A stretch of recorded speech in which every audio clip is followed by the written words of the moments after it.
अस्सलाम वालेकुम स्टूडेंट्स, आज हम अपने चैप्टर नंबर 4 का लेक्चर नंबर 5 स्टार्ट करेंगे। आज का हमारा जो टॉपिक है वो है टॉर्क। टॉर्क में स्टूडेंट्स हम क्या क्या पढ़ेंगे, बहुत इंपॉर्टेंट लॉन्ग क्वेश्चन है। इसके मैं आपको ग्रुप में, व्हाट्सएप जो ग्रुप है हमारा, उसमें मैं नोट्स भी सेंड कर दूँगी। आपने बिल्कुल उसी तरीके से अटैम्प्ट करना है पेपर में क्वेश्चन जिस तरीके से नोट्स में किया गया। सबसे पहले हम इसकी डेफिनेशन करेंगे, उसके बाद ये तो इसके अंदर वैसे पॉइंट है। दूसरी हेडिंग हम इसकी एग्जांपल्स करेंगे। थर्ड जो इसमें हेडिंग होगी वो हम इसमें एक्सप्लेनेशन करेंगे। फोर्थ जो हेडिंग होगी वो rigid body. Fifth axis of rotation. Seven जो है वो line of action of force.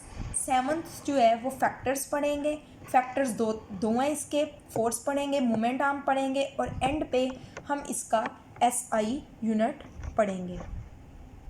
अच्छा, तो स्टूडेंट सबसे पहले हम स्टार्ट करते हैं डेफिनेशन से। डेफिनेशन इसकी क्या है? डेफिनेशन है turning effect of a force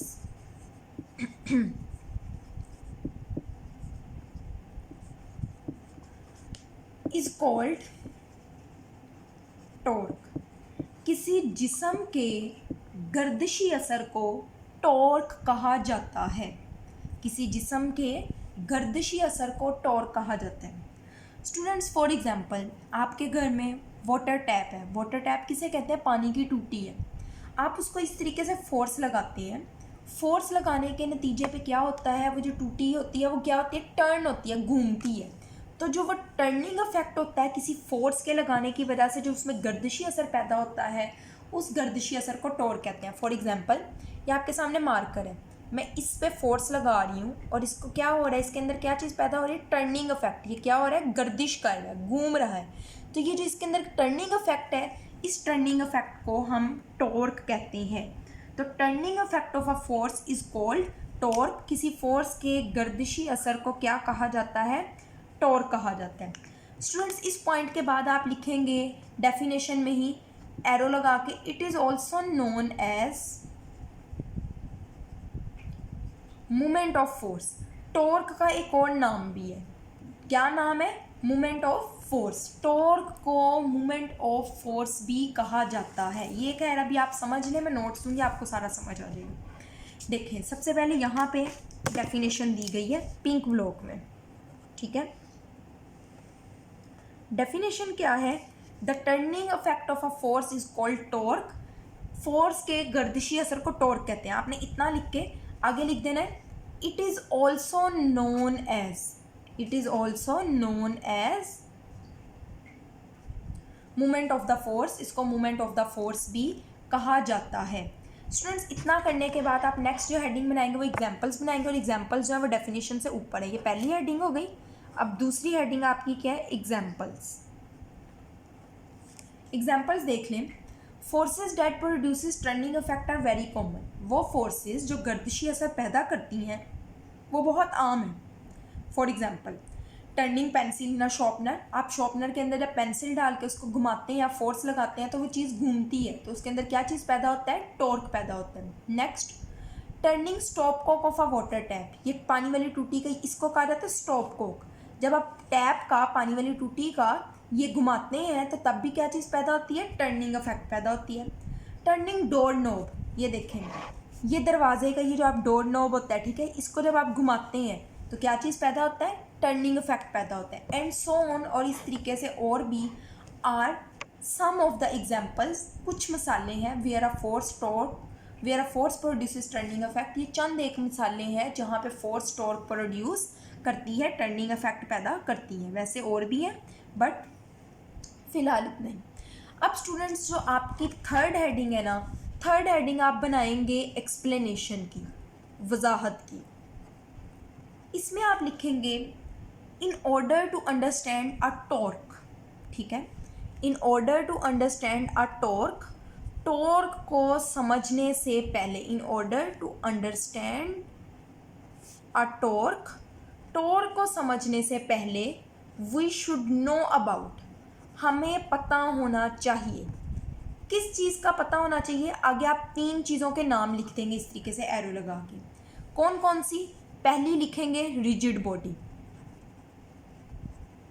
second लिखेंगे एक्सिस ऑफ रोटेशन, लास्ट में आप लिखेंगे line of action of force, ठीक है। तो स्टूडेंट्स एक्सप्लेनेशन की हेडिंग में आप क्या लिखेंगे कि in order to understand torque we should know about, torque को समझने से पहले हमें इन चीज़ों का पता होना चाहिए। इस तरीके से बस 3 के नाम लिख देंगे, rigid body, axis of rotation, line of action of force. अब हम 1 बाय 1 इस हर पॉइंट को समझने की कोशिश करेंगे। तो नेक्स्ट जो हमारी 4th हेडिंग बन जाएगी वो बन जाएगी rigid body, means rigid body क्या है। तो अब हम रिजिड बॉडी पढ़ते हैं। अब स्टूडेंट्स रिजिड बॉडी हम देखते हैं। रिजिड बॉडी ना, रिजिड का मतलब वैसे उर्दू में होता है सख्त।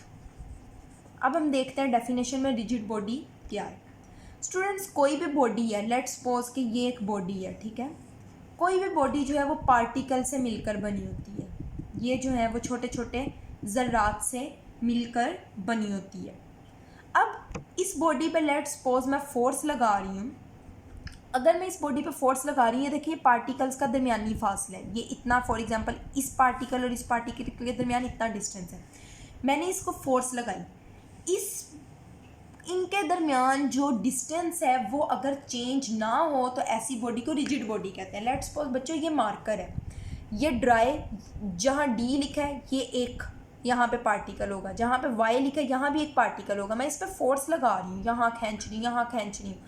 अब वाई और डी के दरमियान का दरमियानी फासला तो चेंज नहीं हो रहा, तो इसका मतलब ये है कि ये मार्कर जो है वो एक रिजिड बॉडी है।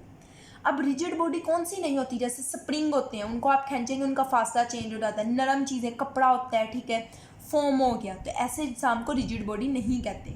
तो रिजिड बॉडी ऐसी बॉडी, हम इसको कहते हैं ऐसी बॉडी जिनका दरमियानी पार्टिकल्स का दरमियानी फासला फोर्स लगाने से चेंज ना हो, या हम कह सकते हैं ऐसी बॉडी जो डीफॉर्म्ड ना हो।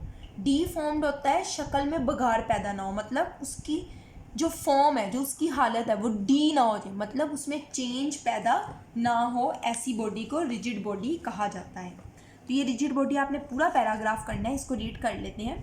A body is composed of large number of small particles. एक जिस्म जो है वो बहुत ज़्यादा मिकदार में छोटे छोटे ज़र्रात से मिलकर बना होता है। If the distance between all pairs of particles of the body do not change by applying a force then it is called a rigid body. अगर फोर्स लगाने के नतीजे पे तमाम पार्टिकल्स का जो पेयर्स हैं, उनके जोड़े जो बने हुए हैं, उनका दरमियानी फासला तब्दील ना हो, तो ऐसे जिस्म को हम रिजिड बॉडी कहते हैं। इसकी एक और डेफिनेशन भी है। इन अदर वर्ड्स, दूसरे लफ्ज़ों में हम यूँ कह सकते हैं, अ rigid body is the one, rigid body ऐसा जिस्म है डेट इज़ नॉट डीफॉर्म्ड, जो डीफॉर्म्ड नहीं होती, जिसकी शक्ल में तब्दीली वाक़या नहीं होते, बाय फोर्स, फोर्स लगाने से, और फोर्सेस या फोर्सेस लगाने से, चाहे एक फोर्स लगाएं या जितनी भी फोर्सेस लगाएं, उसमें अगर वो डीफॉर्म ना हो, एक्टिंग ऑन इट, उस पर लगाई जाने वाली फोर्सेस से वो डीफॉर्म नहीं होती, ऐसी बॉडी को रिजिड बॉडी कहा जाता है। तो स्टूडेंट्स आज के लिए आपने इतना ही करना है, इंशाल्लाह इसको हम कल कंटिन्यू करेंगे। आज के लिए इतना ही, अल्लाह हाफिज़।